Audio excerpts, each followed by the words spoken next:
Step number 4 देखते हैं यहाँ पर। स्टेप नंबर 4 में अपन चेक करेंगे एक्चुअल आपके पास जो डेप्थ जो रिक्वायर्ड है वो कितनी है। ठीक है, डेप्थ आपके पास जो रिक्वायर्ड है वो कितनी होनी चाहिए उसके बारे में अपन बात करते हैं। तो मैं आपको ये पता है, आपको ये वाला फॉर्मूला मैंने आपको बताया था फ्लेक्चर के लिए, जो डी रिक्वायर्ड होता है it should be greater than equal to, ठीक है, it should be greater than equal to कितना होता है वो, M U upon Q into F C के इंटू बी। कितना होता है वो, M U upon Q into F C के इंटू बी। तो यहां पर अपन बात करें तो अगर मैं डी रिक्वायर्ड की बात करूं कितना हो जाएगा वो, एम यू कितना है हमारे पास, एम यू है हमारे पास 18.31 किलो न्यूटन मीटर में था वो, तो कितना हो जाएगा इंटू 10⁶ अपॉन क्यू। क्यू की अगर मैं बात करूं तो क्यू कितना होता है हमारे पास 0.148, 0.138 और 0.133। किसके लिए, for F E 250, for F E 415 and for F E 500। ठीक है, तो हमारे पास कौन सा है, एफ ई 415 है, तो क्यू कितना हो जाएगा 0.138 इंटू एफ सी के कितना है हमारे पास 25 इंटू विड्थ कितना ले लेंगे हम 1000 mm। तो यहाँ से आप डी रिक्वायर्ड निकालिए, डी रिक्वायर्ड निकालिए तो कितना हो जाएगा आपके पास, डी रिक्वायर्ड निकालिए तो कितना हो जाएगा आपके पास, सॉल्व करिए इसको।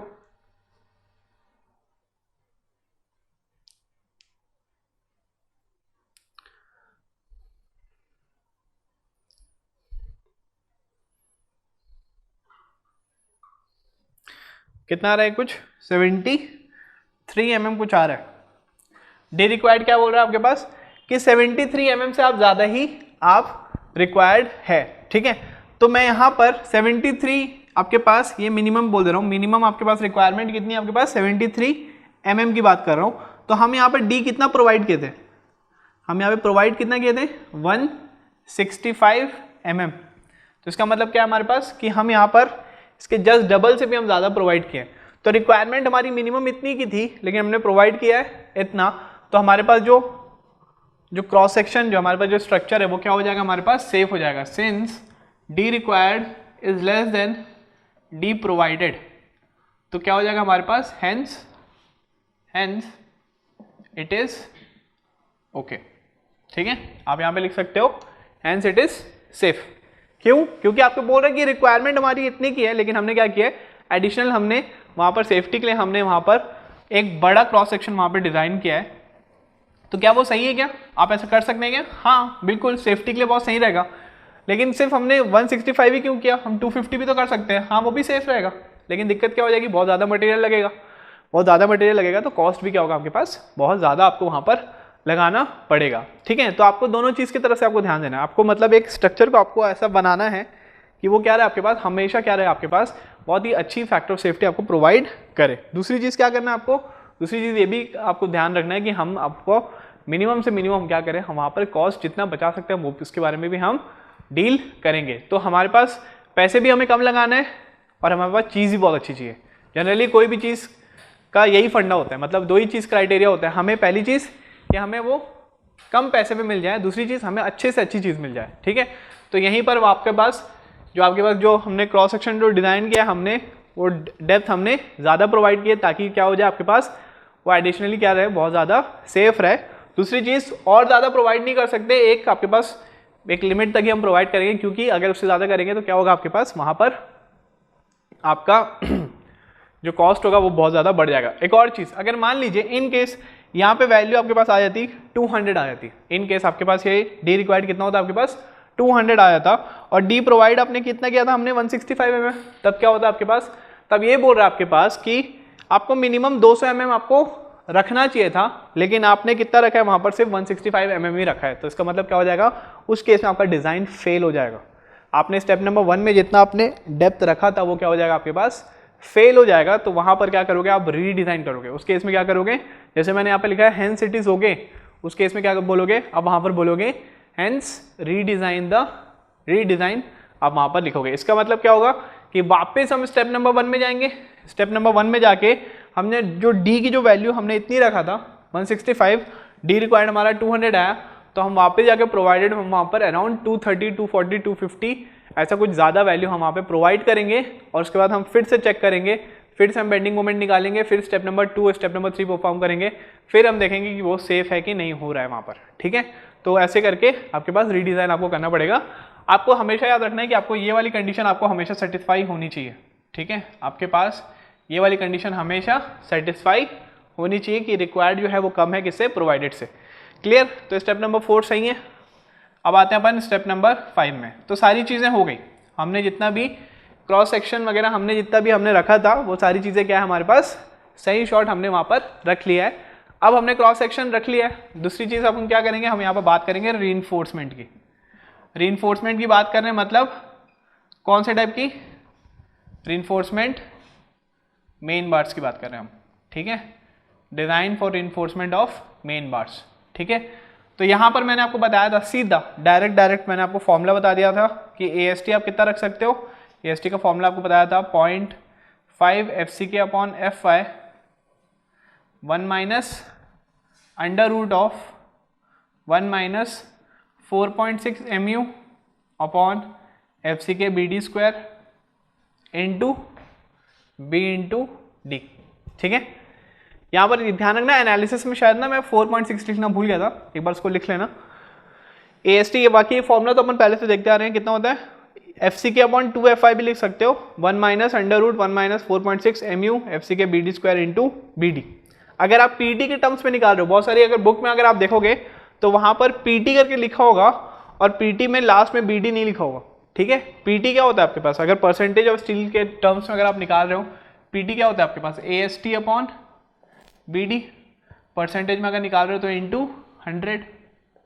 ठीक है, तो यहाँ पर आपके पास अगर PT निकाल रहे हो तो PT क्या हो जाएगा, यहाँ पर आपके पास BD नहीं रहेगा, फिर लास्ट में आपने जो भी PT निकाला और AST निकाला तो PT इंटू BD कर देते, तो लास्ट में हम BD निकाल ही देते। मतलब मैं ये बोलना चाह रहा हूँ कि यहाँ से यहाँ तक ये किसका फॉर्मूला है, ये आपके पास है परसेंटेज ऑफ रीइंफोर्समेंट का फॉर्मूला है। और लास्ट में जब आप AST निकालते हो तो जो भी आपके पास PT आता है इंटू आप B इंटू D आप कर ही लेते हो वहाँ पर। ठीक है, इंटू क्या करते हो वहाँ पर, B इंटू D आप वहाँ पर पुट करके आप वाला फॉर्मूला से आप AST निकाल लेते हो, वैसा भी आप कर सकते हो।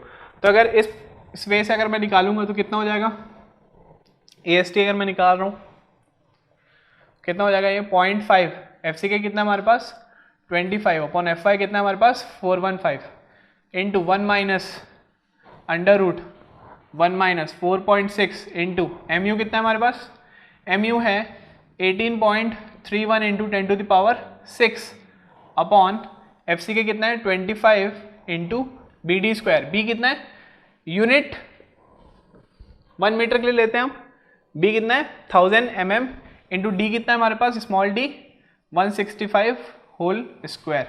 ठीक है, BD स्क्वायर लिखेंगे तो ये कितना हो जाएगा 165 का स्क्वायर। ध्यान रखिएगा ये ऐसा है। ठीक है, 1 के बाद आपके पास रेशियो है into B into D into B कितना हमारे पास 1000 इंटू कितना हो जाएगा 165। चलिए इसको नोट करिए और आप वहाँ पर लिखिए, नोट करके इसको नोट करके आप वहाँ पर निकालिए वैल्यू कितनी आ रही है उसकी। मैं भी कैलकुलेट करता हूँ, आप भी कैलकुलेट करिए। AST की वैल्यू आप मेरे को बताइए कितनी आ रही है।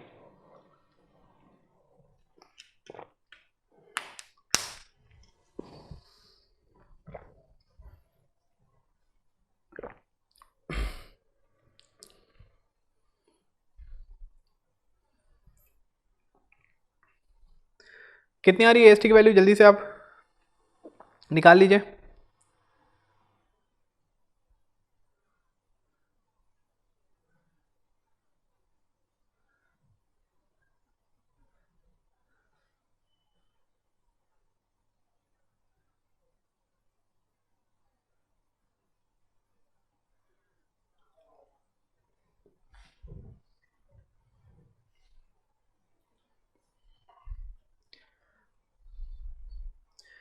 कितना आ रहा है यहाँ पर 317.5 mm स्क्वायर।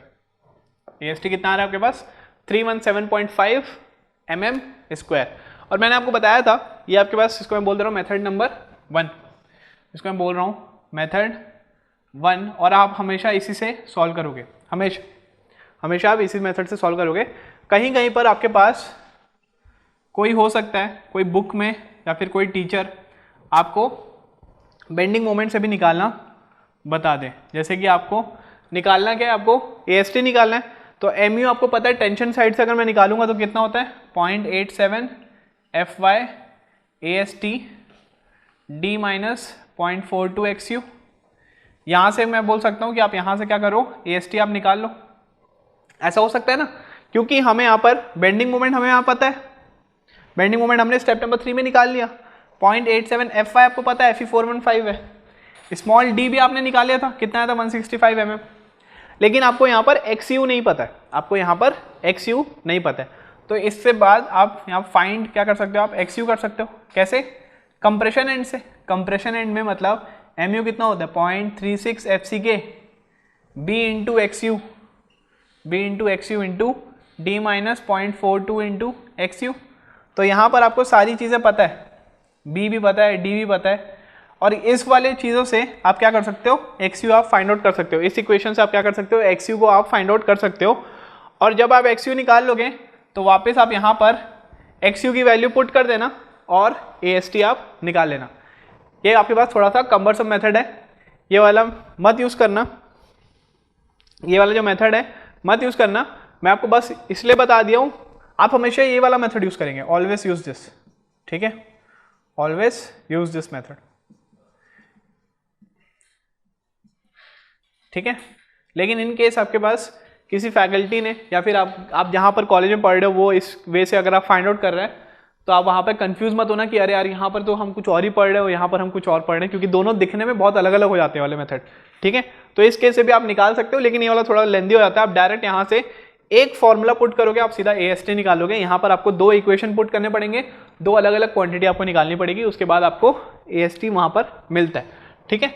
तो ये था आपके पास रीइंफोर्समेंट निकालना। तो हमने AST निकाल लिया। AST कितना है हमारे पास, AST आया है हमारे पास 317.5 mm²। कौन सा एरिया है ये, एरिया ऑफ मेन बार्स है। किसके हैं ये, एरिया ऑफ मेन बार्स है, ठीक है। अच्छा, अब अपन बात करते हैं स्टेप नंबर 6 में। स्टेप नंबर 6 में क्या निकालना है हमें, स्टेप नंबर 6 में निकालना है spacing of main bars, spacing of main bars. तो अगर मैं स्पेसिंग की बात करूंगा,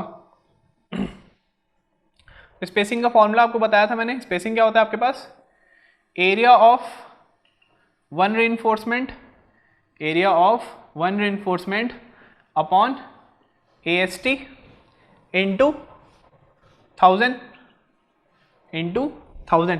देखिए मैं शायद हो सकता है मैंने गलती से पिछले बार मैं एनालिसिस में 100 लिखाऊंगा, ठीक है, 100 नहीं है, 1000 है। 1000 के आपके पास हम यहाँ पर 1 मीटर विड्थ के लिए हम यहाँ पर डिज़ाइन करते हैं ना, हम डिज़ाइन किसके लिए करते हैं, 1 मीटर विड्थ के लिए डिज़ाइन करते हैं। मतलब अगर ये आपके पास स्लैब है, ठीक है, ये आपके पास स्लैब है, तो मैं बार बार बताया हूँ कि फॉर 1 मीटर विड्थ के लिए मैं क्या कर रहा हूँ, यहाँ पर डिज़ाइन कर रहा हूँ। फॉर 1 मीटर विड्थ के लिए मैं यहाँ पर डिज़ाइन कर रहा हूँ। तो ये जो बार्स जो जा रही है, ठीक है, जो मेन बार्स आपके पास जो जा रही है, ये क्या आपके पास, this is your main bars. तो मैं इसके बीच की स्पेसिंग में निकाल रहा हूँ। तो ये कितने विड्थ तक है टोटल, ये कितना विड्थ है, ये 1 मीटर है ना, टोटल विड्थ कितना है आपके पास, ये 1 मीटर है। 1 मीटर स्ट्रिप के लिए मैं डिज़ाइन कर रहा हूँ। तो इस 1 मीटर में एक का जो एरिया है, इस 1 मीटर में एक का जो एरिया है वो डिवाइड बाय आपके पास टोटल आपके पास जो रिइंफोर्समेंट आ रहा है, तो वहाँ से आप क्या कर सकते हो, स्पेसिंग आप निकाल सकते हो। और हमने जो रिइंफोर्समेंट हमने जो डाली है उसका हमने कितना लिया था, अज्यूम कितना किया था हमने 20 mm। तो ये कितना हो जाएगा, एक बार का कितना हो जाएगा आपके पास π/4 इंटू 20 का स्क्वायर अपॉन AST कितना है हमारे पास 317.5 mm² इंटू क्या कर लेंगे यहाँ से, इंटू कर लेंगे हम 1000। तो यहाँ से आप स्पेसिंग निकाल लीजिए। स्पेसिंग बहुत ज़्यादा क्रूशियल रोल प्ले करता है, किसके लिए, स्लैब के लिए। क्यों सर ऐसा क्यों करते हैं, क्योंकि देखो भाई ये जो स्लैब जो है, ये स्लैब बहुत बड़ा है, काफ़ी ज़्यादा दूर तक जाएगा। मतलब स्लैब ऐसा नहीं है यहाँ से यहाँ तक ही बस खत्म हो गया। स्लैब की जो अगर मैं बीम की अगर मैं बात करूँ, बीम का जो डायमेंशन होता है वो आप हमेशा देखना 300 इंटू 500 mm ऐसा डायमेंशन आपको दिया रहता है। लेकिन अगर स्लैब देखोगे, स्लैब का अगर मैं डायमेंशन की बात करूं तो स्लैब अभी जैसे मैं बात करूं तो कितना दिया है वो 7 मीटर इंटू 3 मीटर दिया है, मतलब ये 7000 इंटू 3000 आपको दिया है। समझ में आ रहा है? तो इसका जो डायमेंशन है बहुत ज़्यादा है। तो यहाँ पर आप बीम में आप बोल सकते हो कि हाँ यहाँ पर आप 1 2 3 4 नंबर ऑफ बार्स प्रोवाइड कर दो, लेकिन यहाँ पर तो आपको 1 2 3 4 5 6 7 8 9 10 ऐसे करके 50-100 बार्स चाहिए रहेंगे। तब आप ऐसा नहीं बोलोगे कि हाँ इस स्लैब में आप 150 बार डाल दो और मैं गिनते बैठा रहूँगा 1 2 3 4 5 6 7 8 ऐसे करके। ऐसा नहीं बोलते हम। यहाँ पर क्या करते हैं, हम बोलेंगे कि अच्छा ये इतनी बड़ी स्लैब है तो हम यहाँ पर बोलेंगे कि इसमें एक बार, मतलब मैं बोलूँगा कि इसमें 16 mm Fe415 या 20 mm Fe415 का यूज़ करो और उसको इतने स्पेसिंग में प्रोवाइड करो। तो मतलब यहाँ पर मैं आपको सिर्फ एक ही चीज़ बताऊँगा, क्या आपको मैं बताऊँगा कि हमारे पास जो बार है उसकी ग्रेड, ठीक है, जैसे कि Fe415 और 20 mm, ये मैं बताऊंगा आपको। और दूसरी चीज आपको बोलूंगा स्पेसिंग, कि उसको इतने स्पेसिंग में आप रख देना। बस जब आपके पास जो सिविल इंजीनियर रहेगा उसको सिर्फ ये चीजें पता होगी, वहां पर आपके पास जो कॉन्ट्रैक्टर जो रहेगा उसको सिर्फ ये चीजें पता होगी, उसको और कुछ नहीं पता होगा। ठीक है, हमें बस उसको ये बताना है कि आप ये वाले ग्रेड का ले लेना, उसका डायमीटर इतना रख लेना और उसको इतने स्पेसिंग में आप प्रोवाइड करते जाना मेन बार्स को। सिमिलरली डिस्ट्रीब्यूशन बार्स के लिए भी, ठीक है।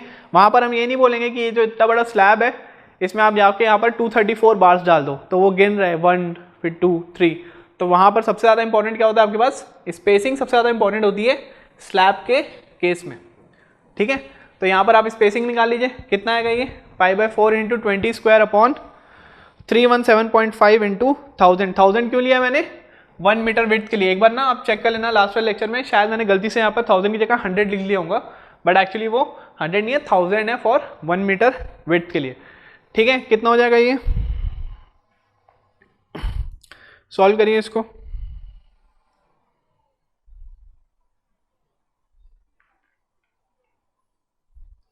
कितना आएगा ये, कुछ 989.5 mm। ठीक है, इतना स्पेसिंग आ रहा है, मतलब बोल रहे हैं कि एक बार डालो उसके बाद 1 मीटर के बाद दूसरी बार डालो, उसके बाद 1 मीटर के बाद तीसरी बार डालो। तो ये पॉसिबल है क्या, नहीं। तो ये जो स्पेसिंग है ना इसको यूज नहीं करेंगे अपन। क्यों यूज नहीं करेंगे, क्योंकि हमारे पास क्लॉज है। ठीक है, यहाँ पर हमें IS कोड ने एक क्लॉज दे के रखा है, तो वो क्लॉज हम यहाँ पर यूज करेंगे। अब क्लॉज क्या है आपके पास, क्लॉज देखते हैं अपन।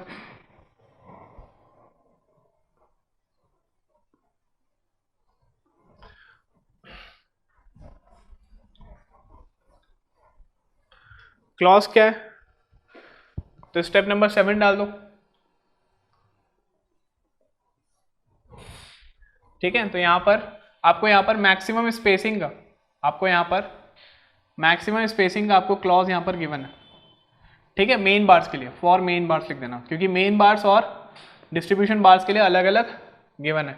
तो क्लॉज के बारे में आपको बताया था मैंने एनालिसिस में, कितना था वो, कि spacing should not be greater then, वहां पर गिवन था spacing should not be greater then कितना 3D या फिर 300 mm, ये दोनों में से जो भी आपके पास मिनिमम रहेगा। ठीक है, 3D या फिर 300 mm से क्या होना चाहिए आपके पास, ज्यादा नहीं होना चाहिए। तो आप तो यहाँ पर 300 से तो ज्यादा दिख ही रहा है आपको, ये तो 1000 के पास चलेगा, इतना तो हम प्रोवाइड कर ही नहीं सकते, पॉसिबल ही नहीं है। ठीक है, तो स्पेसिंग की अगर मैं बात करूं तो कितना हो जाएगा वो 3D, मतलब कितना हो जाएगा 3 × 165। तो आप देखो 165 मतलब ये ग्रेटर देन 300 ही होगा, तो 300 हम लेंगे नहीं, हम क्या लेंगे, हम 300 mm हम लेंगे। मतलब आपके पास स्पेसिंग जो है आपको मैक्सिमम कितना प्रोवाइड कर सकते हो आप, 300 mm यहाँ पर प्रोवाइड कर सकते हो। फिर भी अगर आप चाहो तो और सेफ साइड में जाके आप इसको और कम भी कर सकते हो, 290 या 280 भी कर सकते हो, कोई दिक्कत नहीं आएगी वहाँ पर भी। ठीक है, हम और क्या कर रहे हैं, सेफ साइड में चल रहे हैं, बट हम यहाँ पर स्पेसिंग कितना लेके चल रहे हैं, हम यहाँ पर 300 mm यहाँ पर हम लेके चल रहे हैं, क्योंकि 1 2 एंड 3 ये 3 में से जो भी मिनिमम जो रहेगा उतने स्पेसिंग को हमें क्या करना है, हमें कंसिडर करना है। मतलब मैं क्या बोल रहा हूँ, मेन बात के लिए मैं बोल रहा हूँ प्रोवाइड, कंक्लूजन जो है वो क्या है हमारे पास, provide 20 mm bars, provide 20 mm bars at 300 mm centre to centre spacing. ठीक है, मैंने क्या बोला यहाँ पर, या फिर ऐसा भी लिख सकते हो, provide Fe415 20 mm bars at 300 mm centre to centre spacing for main bar से। समझ में आया? तो इतने से बस कैलकुलेशन के लिए, और बस यही चीज आपके पास क्या होगा, आपके पास जो वहां पर जो कॉन्ट्रैक्टर होगा उसको बस इतनी ही चीजें आपको पता होना चाहिए। एज अ डिजाइनर वो ये सारी चीजें परफॉर्म करेगा स्टैट प्रो में। एज अ डिजाइनर वो क्या करेगा, वो ये सारी चीजें क्या करेगा, परफॉर्म करेगा स्टैट प्रो में। सिर्फ एक चीज जानने के लिए, क्या वो है ये वाला, कि आपको कितने mm की मैं बार रखूंगा और मैं कितना उसका स्पेसिंग में मैं उसको प्रोवाइड करूंगा। सिर्फ ये दो चीज क्वांटिटी को जानने के लिए डिजाइनर क्या करेगा, अपनी ऑफिस में बैठ के स्टैट प्रो में ये सारी चीजें रखेगा, और सिविल इंजीनियर जो वहां पर एक जो आपके पास जो कॉन्ट्रैक्टर जो रहेगा, जो आपके पास फील्ड में जो काम कर रहा है, उसको बस इतनी चीज पता होंगी कि हमें इतनी चीजें हम वहां पे प्रोवाइड करना है, और उसको वहां पर ड्राइंग्स मिलेगी डिटेलिंग की। समझ में आया? ये चीज भी उसको पता नहीं रहेगी, वो बस ड्राइंग में देखेगा, बस खत्म। बाकी ये सारा काम हमने जो एनालिसिस किया वो किसका होगा, आपके पास जो स्ट्रक्चरल जो डिजाइनर होगा उसका होगा। समझ में आया? तो हमें तो दोनों चीज के बारे में पता होना चाहिए। तो यहां तक हमने मेन बार्स के बारे में हमने डील किया। क्लियर है? इतना समझ में आया? अब अपन क्या देखेंगे, अब अपन बात करेंगे डिस्ट्रीब्यूशन बार्स के बारे में। ठीक है, तो मेन बार्स तो हमने देख लिया, मेन बार्स के बारे में हमने पता कर लिया कि उसका जो स्पेसिफिकेशन है वो कितना है। नेक्स्ट अपन देखते हैं डिस्ट्रीब्यूशन बार्स के लिए, मैं इसको रब कर लेता हूँ। चलिए स्टेप नंबर 7 देखेंगे। स्टेप नंबर 7 में अब यहाँ पर अपन बात करते हैं किसका, डिस्ट्रीब्यूशन बार्स की। अभी हम बात करते हैं डिस्ट्रीब्यूशन बार्स की। ठीक है, डिस्ट्रीब्यूशन बार्स भी हमें डिजाइन करना पड़ेगा। डिस्ट्रीब्यूशन बार्स की अगर मैं बात करूं तो यहाँ पर हमें इसका, अगर मैं एरिया ऑफ रिइंफोर्समेंट निकालूं, ठीक है, अगर मैं एरिया ऑफ रिइंफोर्समेंट निकालूं तो आपको मैंने बताया था the area of distribution bars, the area of distribution bars will be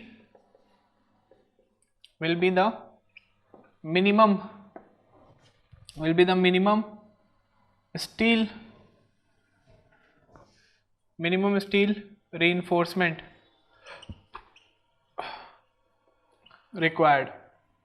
ठीक है, इसको आप अपने सेंटेंस में भी लिख सकते हैं। मैं आपको बस ये बताना चाह रहा हूं कि इसके लिए आप जो AST जितना आप रखोगे, वो कितना AST रखोगे, जो आप AST मिनिमम मैंने आपको जो बताया था शुरू में, स्टार्टिंग के मैंने आपको क्लॉज में बताया था, AST मिनिमम मतलब मिनिमम स्टील रिइंफोर्समेंट आपको स्लैब में कितना प्रोवाइड करना है, उसकी जो वैल्यू आएगी डिस्ट्रीब्यूशन बार्स की वैल्यू भी उतनी ही होगी। ठीक है, तो AST मिनिमम मैंने आपको बताया था, क्या बोला था, मैंने आपको बोला था 0.15% ऑफ ग्रॉस एरिया। ठीक है, 0.15% ऑफ ग्रॉस एरिया किसके लिए, फॉर FE 250 के लिए। ठीक है, दूसरा मैंने बताया था इसको लेना है कितना, 0.12% ऑफ ग्रॉस एरिया, ये किसके लिए, फॉर HYSD बार्स के लिए। ठीक है, तो ये दोनों चीज मैंने आपको डिस्कस की थी मैंने आपसे। ठीक है, तो अगर मैं ग्रॉस एरिया के बारे में बात करूं, अभी हमारे पास कौन सा FE415 गिवन है, तो हमें AST मिनिमम कौन सा लेना है, 0.12%। तो मैं यहाँ पर अगर मैं AST मिनिमम ले रहा हूँ, AST मिनिमम अगर मैं ले रहा हूँ यहाँ पर, तो कितना लूँगा मैं, 0.12%, मतलब 0.12 divide by 100 into gross area, मतलब कितना, B/D। ठीक है, ओवरऑल डेप्थ लेना है हमें, तो कितना हो जाएगा, ये हो जाएगा 0.12 अपॉन 100 इंटू B कितना हमारे पास, 1 मीटर के लिए डिजाइन करते हैं तो 1000 ले लिया, और कैपिटल D कितना रखे थे हम, 190 mm। तो यहाँ से हमें को बताइए AST मिनिमम आपके पास कितना आ रहा है, 0.12 डिवाइड बाय 100 इंटू 1000 अपॉन 190 करेंगे, 1000 इंटू 180 करेंगे तो कितना होगा, कैलकुलेट करके बताइए मुझे जल्दी से।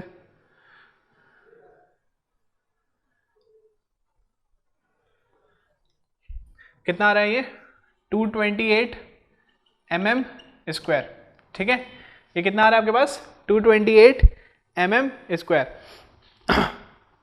अब ये तो आपके पास आ गया कि आपको 1 मीटर में आपको टोटल 228 mm स्क्वायर का आपको क्या रखना है, इतने एरिया का आपको रिइंफोर्समेंट कौन सा, डिस्ट्रीब्यूशन बार्स आपको प्रोवाइड करना पड़ेगा।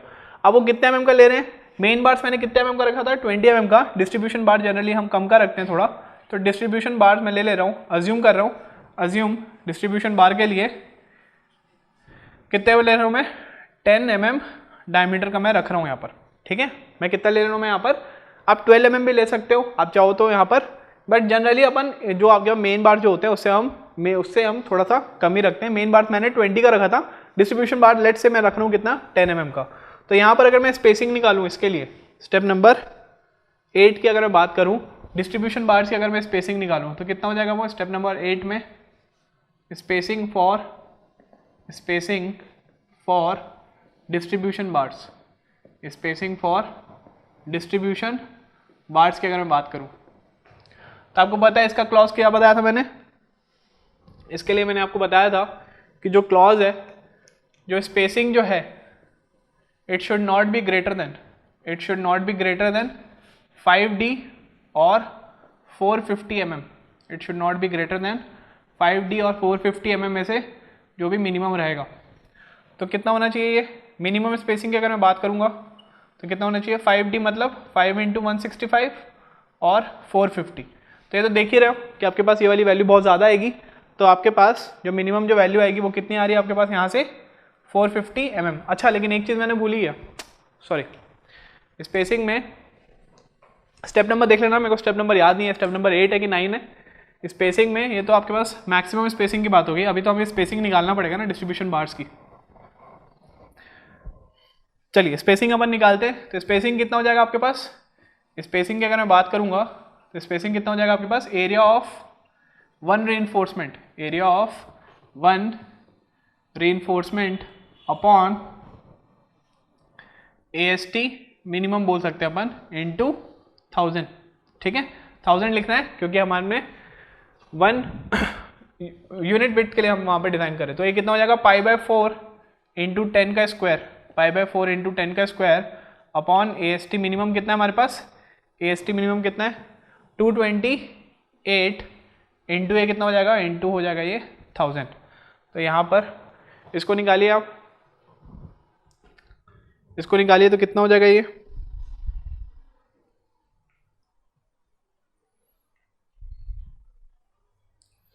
इसकी वैल्यू कितनी आ रही है आपके पास, इसकी वैल्यू अराउंड कुछ आ रही है 345 mm। ये कितना आ रहा है आपके पास, 345 mm।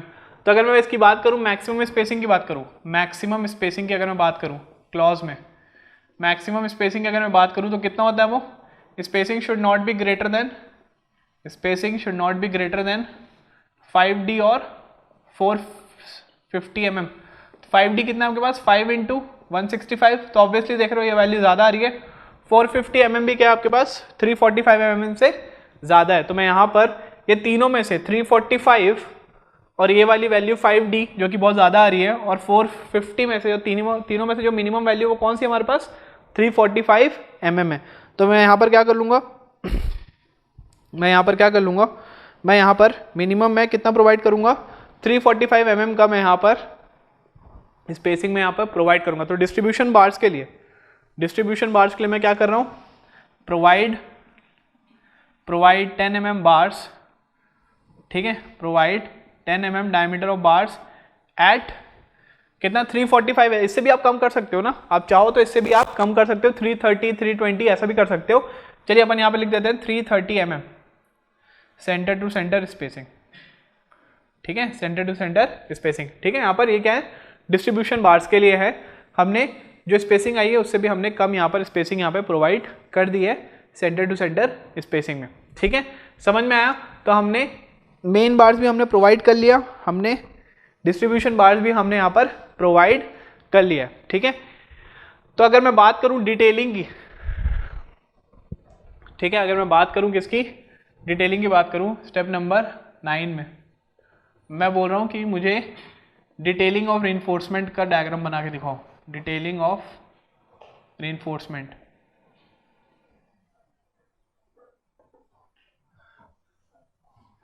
ठीक है। तो यहाँ पर आपके पास अगर हम देखेंगे तो अगर मैं प्लान व्यू बनाऊँ, ठीक है, मैं क्या बना रहा हूँ यहाँ पर, प्लान व्यू बना रहा हूँ। ये क्या आपके पास, this is your 7 metre and this will your 3 metre. Clear? एक है आपके पास 7 मीटर और 3 मीटर। यार मेरे से हमेशा थोड़ा टेढ़ा ही बनता है ना, थोड़ा सा इसको थोड़ा सीधा करते हैं।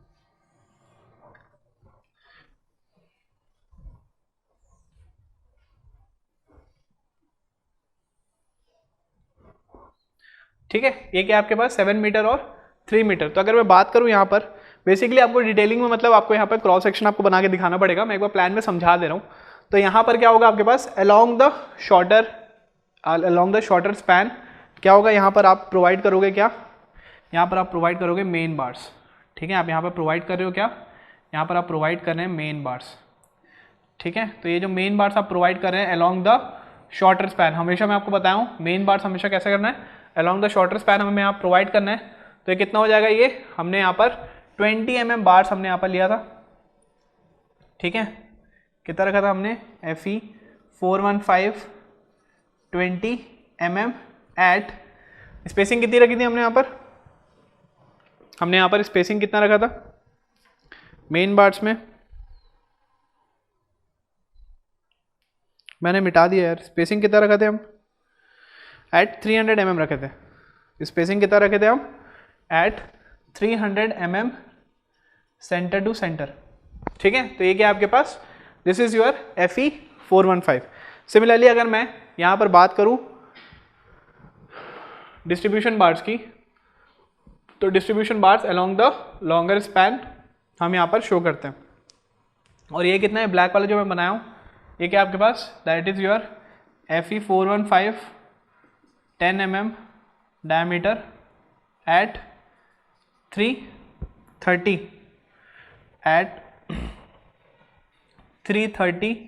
mm centre to centre. एक और चीज़ मैंने आपको बताया था, क्या बताया था मैंने, कि ऑल्टरनेट आपके पास जो मेन बार्स हैं, ऑल्टरनेट मेन बार्स को हम क्या करते हैं, एंड से हम क्या करते हैं, उसको हम बेंट अप प्रोवाइड कर देते हैं। बट वो प्लान में दिखेगा क्या, प्लान में वो दिखेगा नहीं। मैंने आपको समझाने के लिए बताया था कि हर ऑल्टरनेट को हम क्या करते थे, उसको हम वहाँ से हम बेंट अप प्रोवाइड कर देते। तो अगर मैं यहाँ पर उसका क्रॉस सेक्शन बनाऊँ, ठीक है, मैं उसका, ये क्या आपके पास, this is your plan view, ये क्या आपके पास, this is your plan view.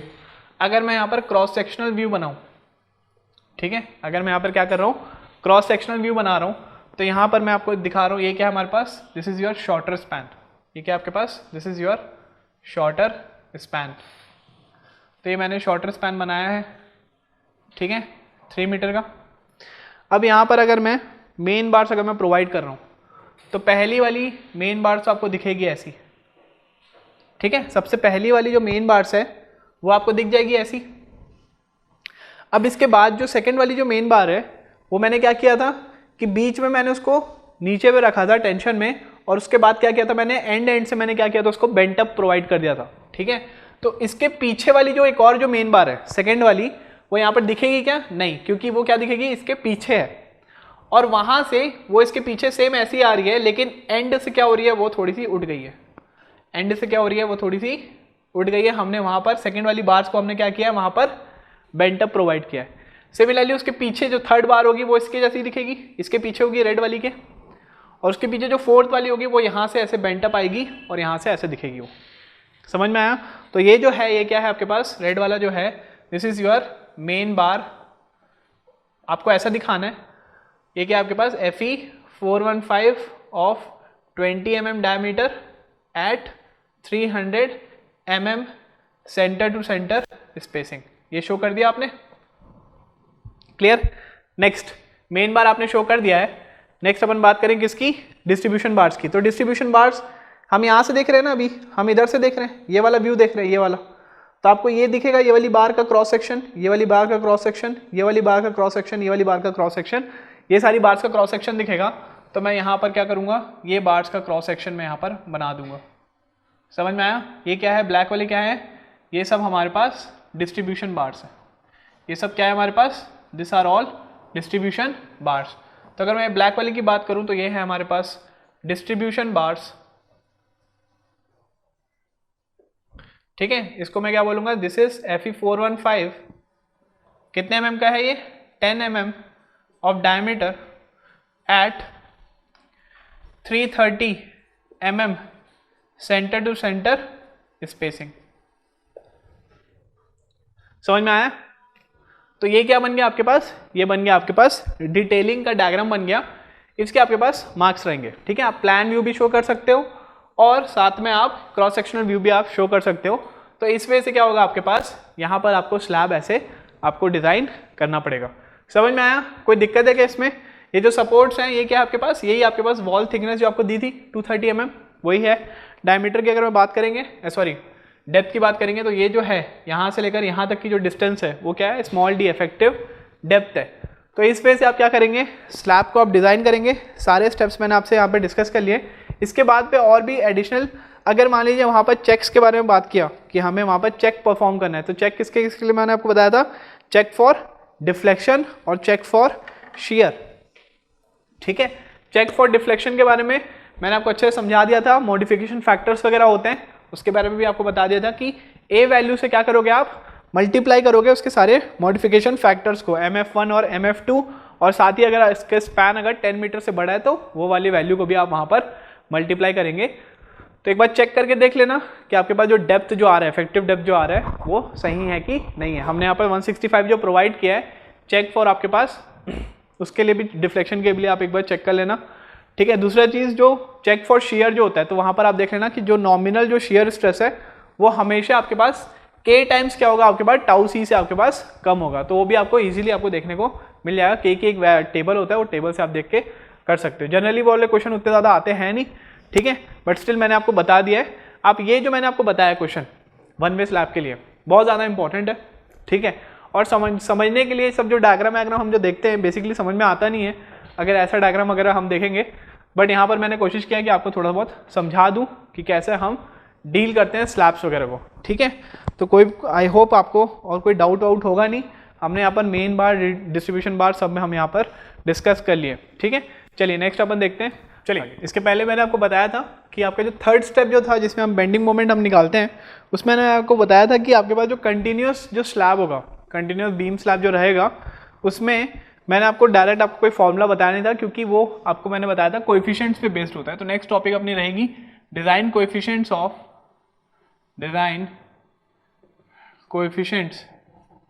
For continuous slab, ठीक है। बेसिकली ये क्या होता है, इट इज बेस्ड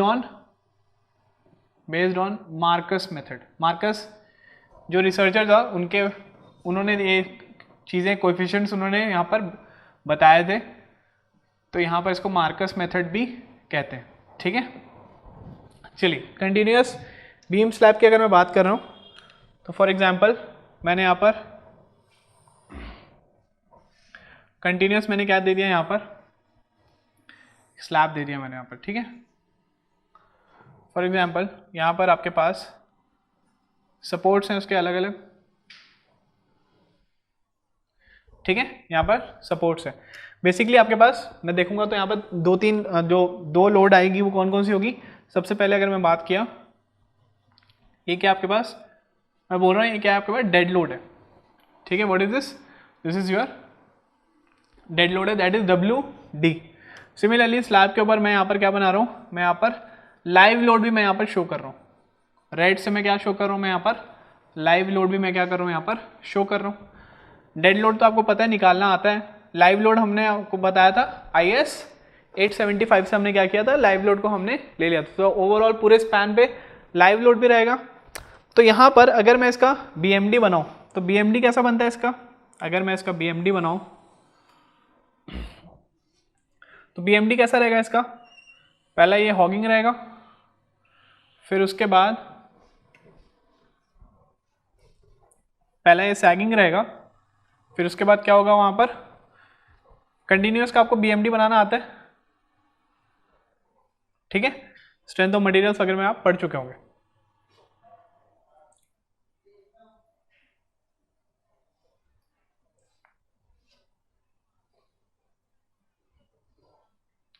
ठीक है, इसका BMD कैसे बनेगा देख लीजिए एक बार।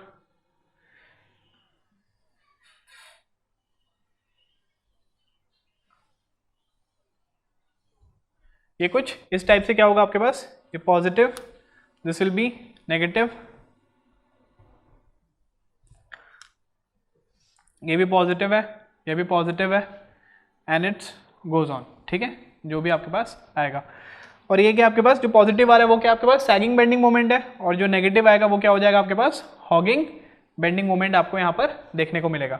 तो बेसिकली क्या हो रहा है यहाँ पर, मार्कस मेथड ने क्या किया था, यहाँ पर आपको उसके यहाँ पर डिजाइन कोएफिशिएंट दे दिए थे, ठीक है, डिजाइन कोएफिशिएंट यहाँ पे दे दिया था, ये बोला था ये किसके लिए है, फॉर डेड लोड है,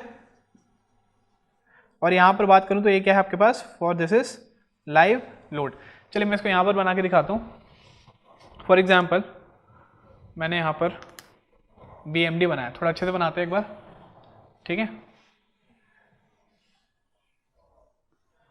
ये क्या आपके पास, ये आपके पास BMD है, ठीक है, और यहाँ पर जो हॉगिंग हो रहा है वो क्या आपके पास, that is your negative sign, ठीक है।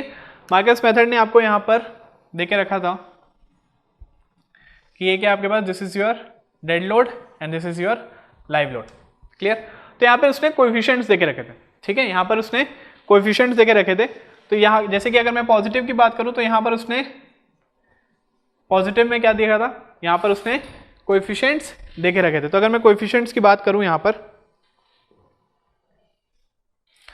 तो आप यहाँ पर देख सकते हो कि यहाँ पर उसने कोएफिशिएंट्स की कुछ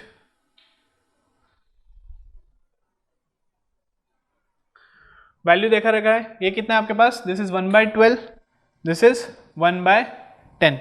सिमिलरली यहाँ पर आपके पास माइनस आ रहा है, तो ये कितना आपके पास, this is -1/10 and this is -1/9। Again ये पॉजिटिव आ रहा है, तो ये कितना हो जाएगा आपके पास, दिस इज 1/16 और ये 1/12। यहाँ पर अगर मैं नेगेटिव की बात करूँ तो यहाँ पर आपको दिया है -1/12 एंड -1/9। तो ये जो है ये आपको याद रखने पड़ेंगे कि ये क्या दिए आपको, ये कोएफिशिएंट देखे रखे हैं 1/12, 1/10, -1/10, -1/9। Again this is 1/16, 1/12, this is 1/12, 1/9। ये क्या आपके पास कोएफिशिएंट देके रखे हैं किसके लिए, डेड लोड के लिए। तो अगर आप जब भी आप कोएफिशिएंट देख रहे हो, इसको आपको मल्टीप्लाई करना है किससे, ये डेड लोड के कोएफिशिएंट से ऊपर वाले, इसको मल्टीप्लाई करना है WD into L effective square से।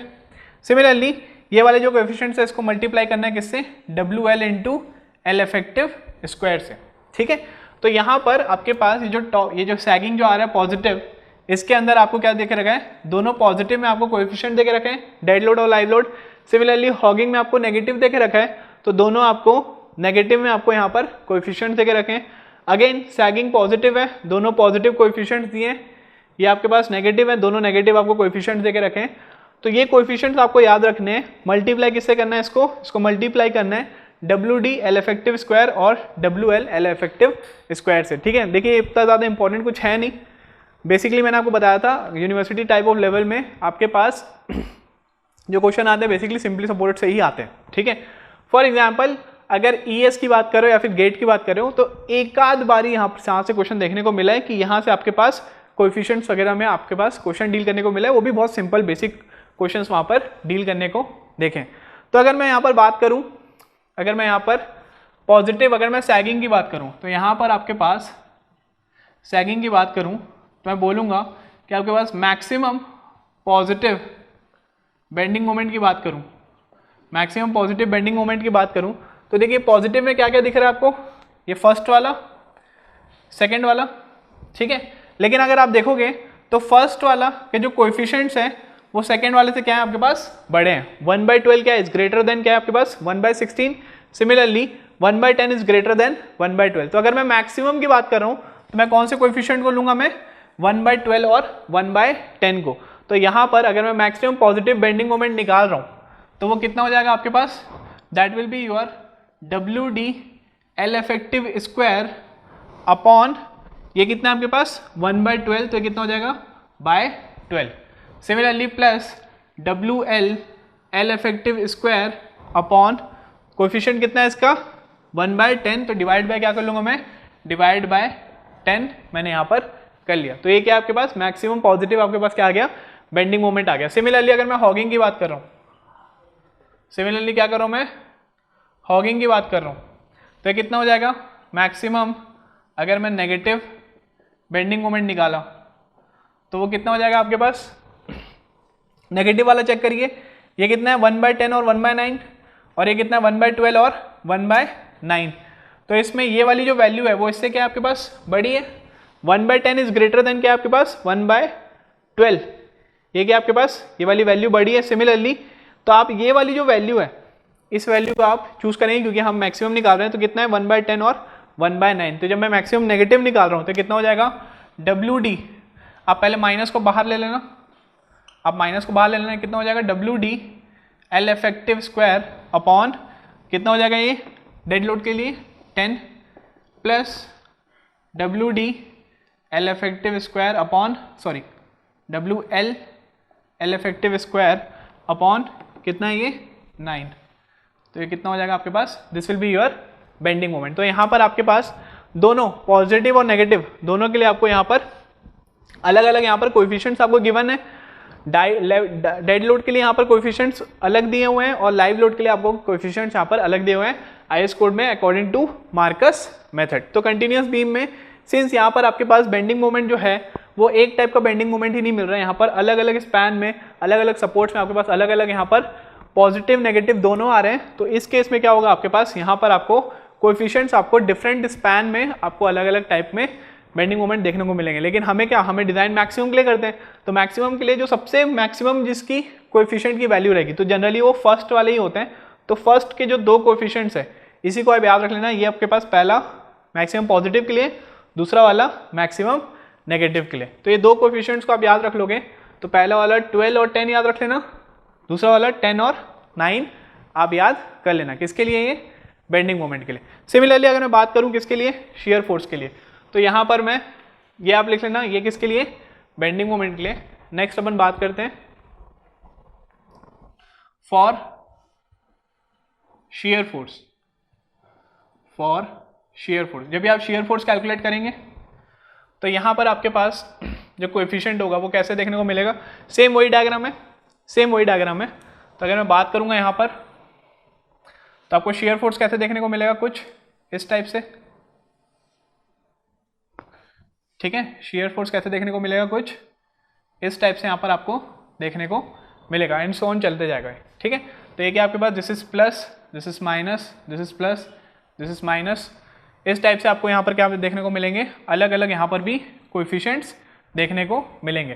तो अगर मैं बोल रहा हूँ this is shear force V1, मैं बोल रहा हूँ this is V2, this is V3, ये बोल रहा हूँ मैं दिस इज V4। तो यहाँ पर अलग अलग शियर फोर्स के लिए यहाँ पर क्या है आपके पास, अलग अलग आपके पास कोएफिशिएंट्स आपको गिवन है, ठीक है।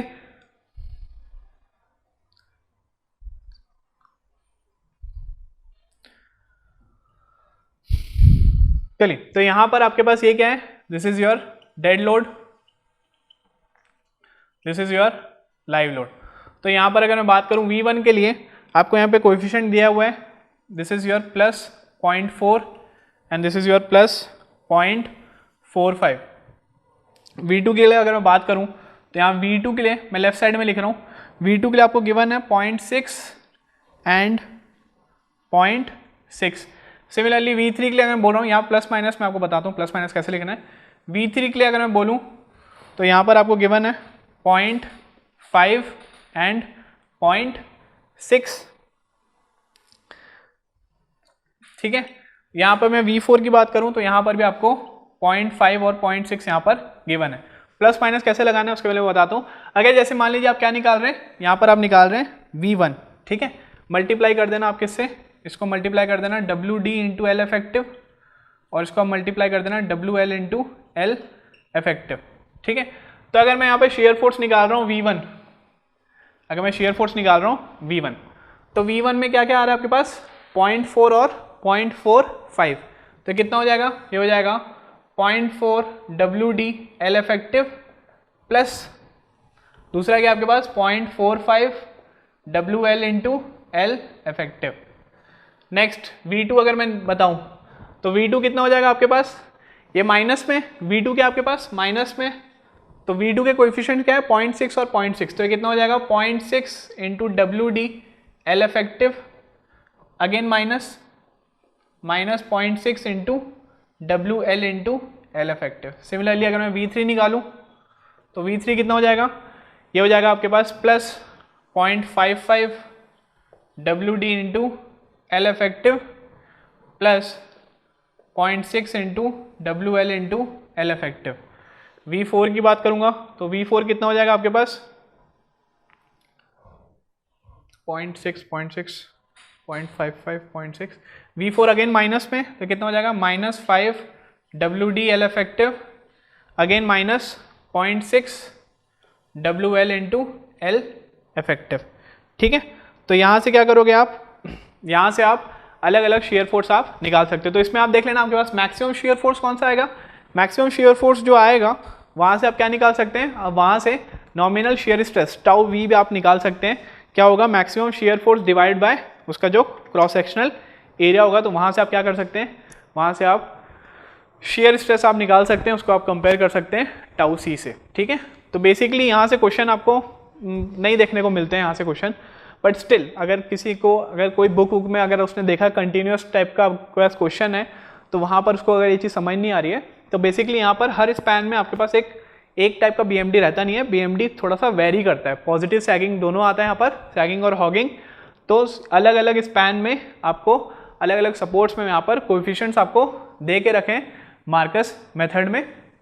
तो उससे आप क्या कर सकते हो, इस कोएफिशिएंट से आप क्या कर सकते हो, मैक्सिमम पॉजिटिव और मैक्सिमम नेगेटिव क्या कर सकते हैं आप, जो आपके पास बेंडिंग मोमेंट और शेयर फोर्स है उसको आप कैलकुलेट कर सकते हैं। क्लियर है यहाँ तक।